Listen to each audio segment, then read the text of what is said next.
Welcome. You're about to hear a transformative meditative story. For the best experience, listen when you have a few quiet minutes and use headphones if possible. So let yourself get comfortable, soften your body, and begin to breathe deeply into your belly. Allow the images to unfold in your imagination. Listen, breathe, and let the story carry you inward. Let's begin now. Two brothers, two worlds. There once were two brothers who had grown up in the same small house, beneath the same wide sky, listening to the same wind move through the trees outside their bedroom window. Their names were Dominic and Daniel. As children, they were both sensitive boys. They noticed things other people seemed to miss. The way a room changed when someone was angry, but pretending not to be. The way silence could feel warm or cold. The way grown-ups often said, "Everything's fine," when everything in their body said otherwise. They both longed for peace. But as they grew older, they chose very different ways of finding it. Dominic, the eldest, decided early in life that peace meant control. If people could be more predictable, he would feel better. If the world could be more organized, he would feel safer. If nothing unexpected happened, nothing uncomfortable would have to rise inside him. And so, Dominic became very good at arranging life. Very, very good. He studied hard, worked hard, succeeded early, and moved to a large, shining city in another country, where the buildings were tall, the elevators were silent, and nearly everything could be ordered, scheduled, tracked, filtered, optimized, and delivered. He built a life that looked impressive from the outside. A beautiful apartment high above in the city. A calendar organized to the minute. A phone that reminded him when to wake, breathe, drink water, stand, stretch, focus, sleep, and, ironically, relax.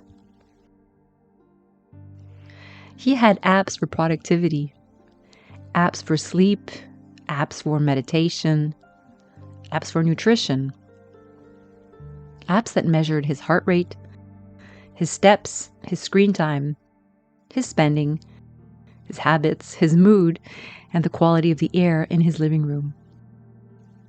He had noise-canceling headphones to keep the world out, blackout curtains to keep the morning from arriving too suddenly, a filtered news feed, carefully designed to keep him informed but not too disturbed.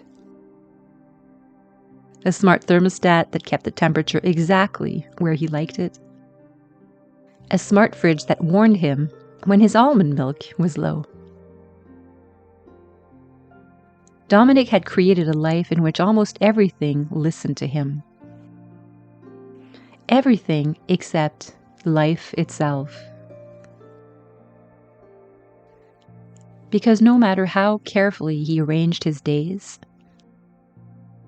life continued to arrive in ways he had not approved.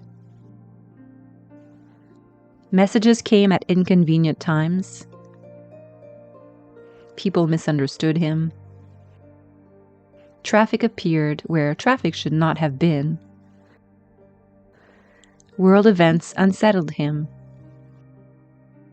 The news found ways to slip through his filters. A neighbor upstairs walked too loudly. Someone online had a wrong opinion. A delivery arrived late. A meeting ran long. And each time something disrupted the careful order of his world, Dominic felt it in his body. a tightening in the jaw, a clenching in the belly, a sharpness in the chest. But instead of listening inwardly, he adjusted outwardly. He bought more gadgets. He muted more people. He unsubscribed from more lists. He created stricter routines. He hired experts. He upgraded systems. He blocked, deleted, rearranged, optimized, and refined. And for a moment, each improvement brought relief. But only for a moment. Because soon something else would disturb him. And the circle would begin again. Over the years, Dominic's world became more comfortable, more efficient, and more controlled. But it also became smaller. He stopped visiting friends who were too spontaneous, stopped answering calls that might require emotional energy, stopped going places where the temperature, lighting, parking, seating, or conversation could not be predicted. He told himself he was protecting his peace. But somewhere inside, the peace never came. Meanwhile, Daniel, the younger brother, had chosen a very different path. He had moved to a small house in the countryside, far from the city where Dominic lived. His home sat at the edge of a meadow, with a vegetable garden on one side, a narrow dirt road on the other, and hills that turned gold in the evening light. It was not an impressive house. The wooden floor creaked in several places. The kitchen window sometimes stuck when it rained. The roof had a stubborn corner that constantly needed repair. There was usually a little mud by the door, a pile of books near the fireplace, and at least one animal sleeping somewhere it was not supposed to. Daniel's life was not perfectly controlled. The rooster next door had no respect for weekends. The goats sometimes escaped from the neighbor's field and nibbled at his garden. Children from nearby farms wandered over to ask questions, borrow tools, or show him insects in jars. Friends arrived with baskets of apples, unfinished stories, and muddy boots. Storms came, plans changed, soup sometimes burned. People sometimes cried at his kitchen table. And yet, Daniel seemed peaceful. Not because nothing disturbed him, but because he had learned how to be with disturbance without being ruled by it. When the wind rattled the shutters, he paused and listened. When sadness moved through him, he allowed it to be there. When someone spoke sharply, he felt his body tightening, inhaled slowly into his belly, and exhaled before answering. When plans changed, he noticed the mind's brief protest, smiled at it gently, and returned to the present. One breath, one moment, one return. He worked in the garden. He walked in the mornings. He sat quietly before speaking when a conversation mattered. He laughed easily. He listened deeply. And people felt safe around him, though many could not have explained why.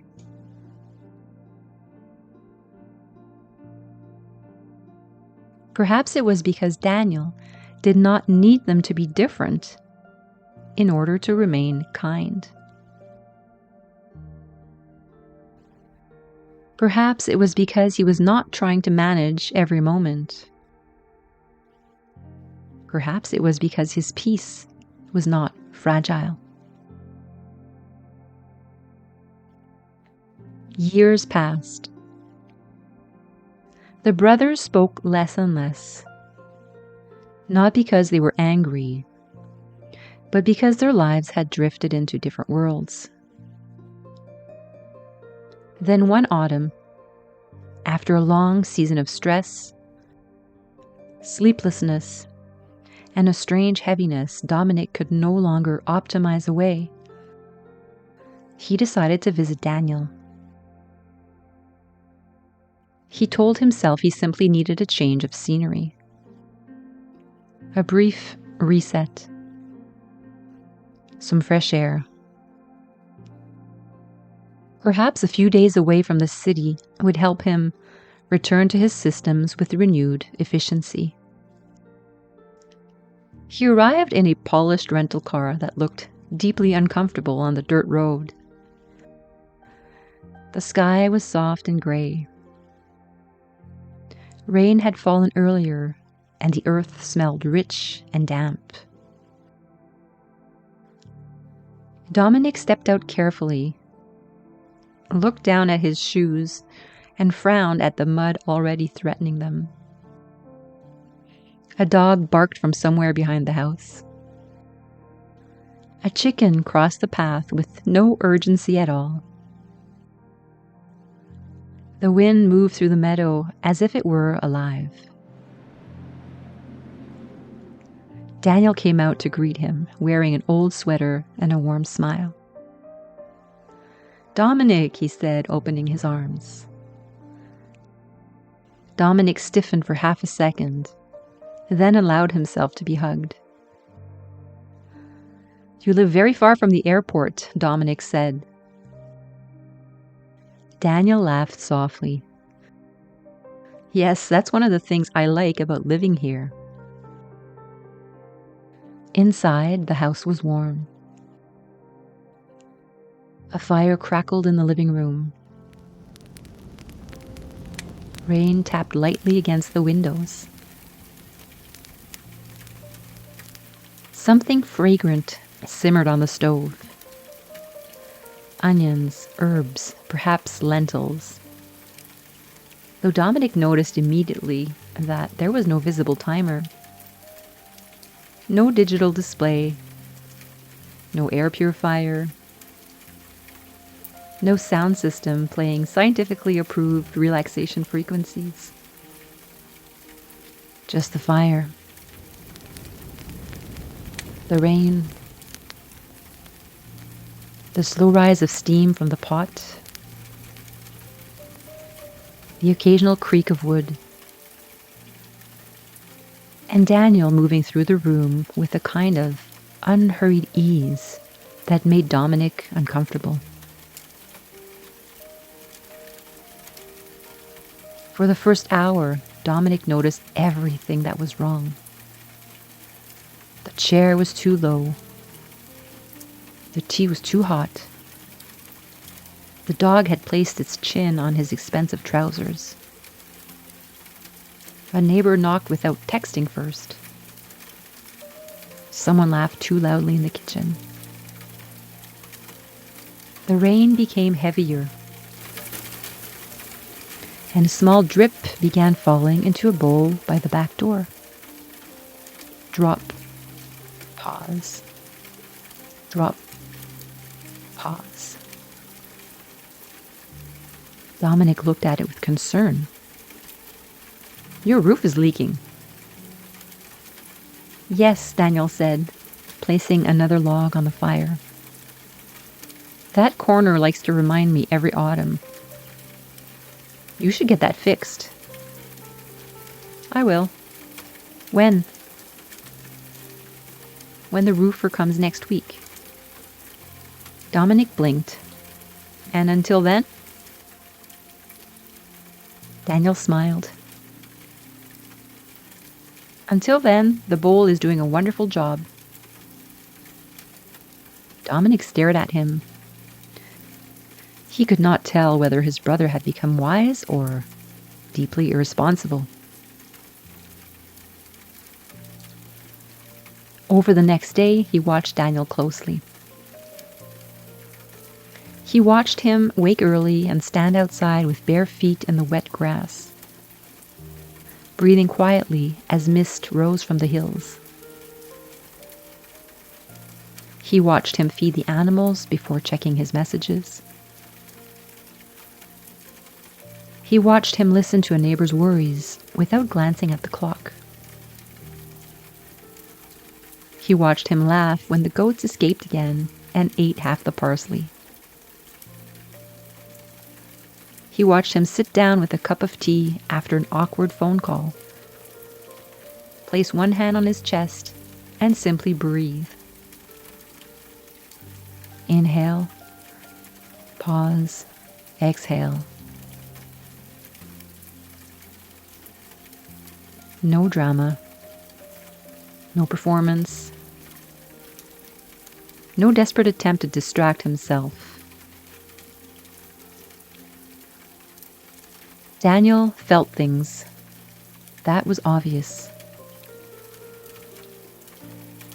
But he did not seem afraid of feeling them. And this confused Dominic more than anything. On the second evening, after supper, the brothers sat by the fire. Outside, the wind moved through the trees. Inside, the room glowed with amber light. The dog slept near the fire. The bowl by the back door waited patiently beneath the leak. Every now and then, the rain dropped into it. Drop, pause, drop.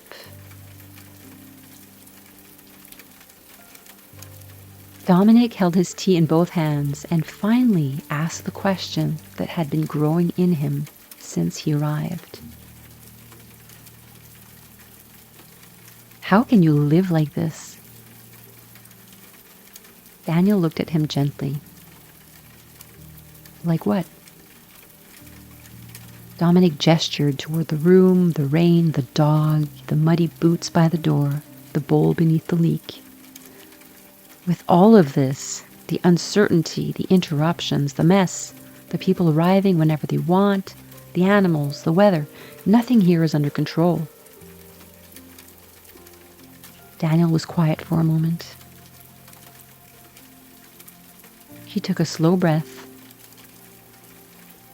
not to avoid the question, but to meet it fully. Then he said, "No. Not everything outside me is under control." Dominic let out a tired laugh. "I don't know how you live with so much uncertainty," he said. "I'd be a wreck." Daniel smiled, but not unkindly. "I know," he said. "Trying to eliminate uncertainty nearly made you one." The words landed softly, but directly. Dominic looked down into his tea. For once, he did not defend himself. Daniel leaned back in his chair and watched the fire.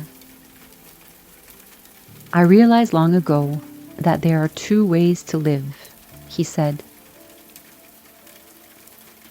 "The first is to spend your life trying to control everything outside you, so that nothing inside you ever feels disturbed." The fire snapped quietly. Dominic listened. The second, Daniel continued, is to come to know yourself so honestly, so kindly, and so deeply that when life moves, you know how to return to yourself.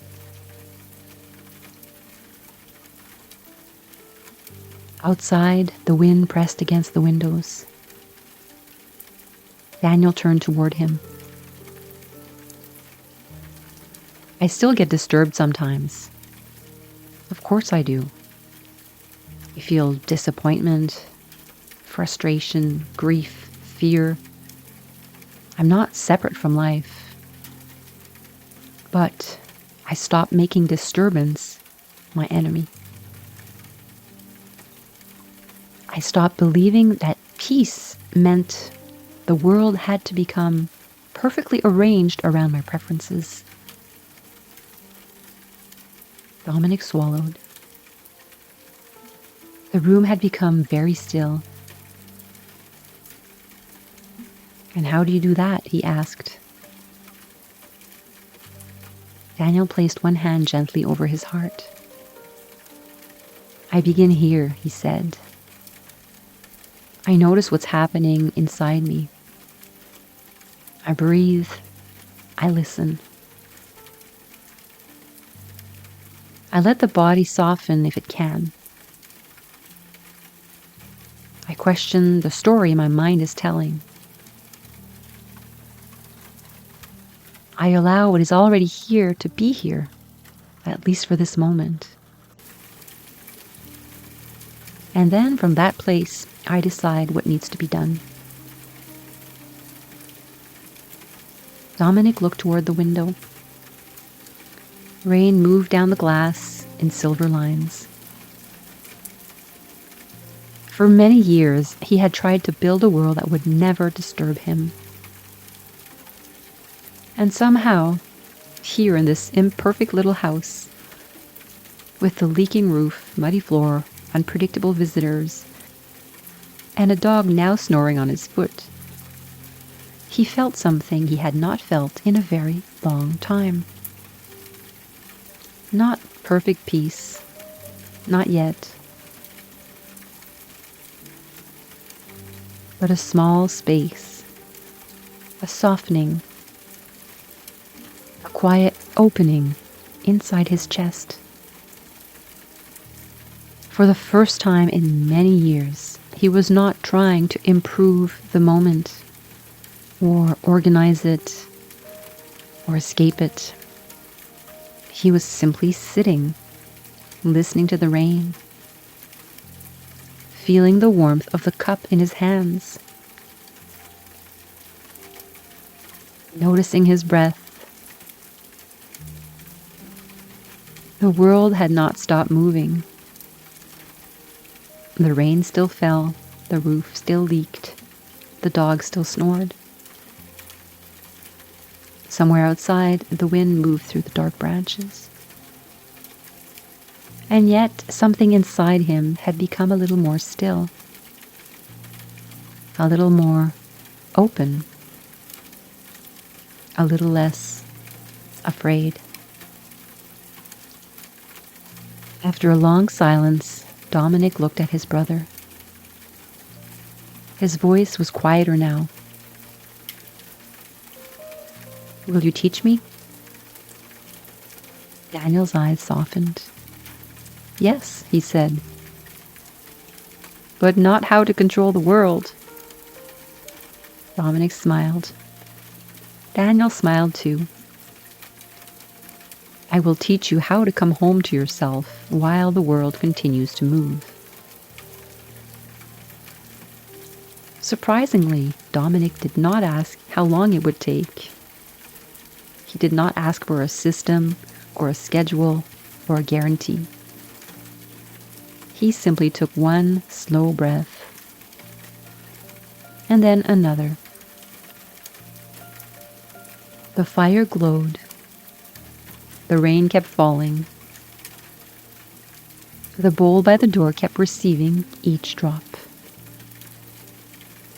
And for a while, the two brothers sat together in the quiet. Two brothers, two worlds. One still trying to protect himself from life. The other learning how to open to it. And there in that small country house, while the world continued to move exactly as it always had, something new began. Like a breath returning to the belly, like a hand resting over the heart, like rain finding its way back to the earth, like a man, after many years of trying to control everything outside himself, beginning at last to come home.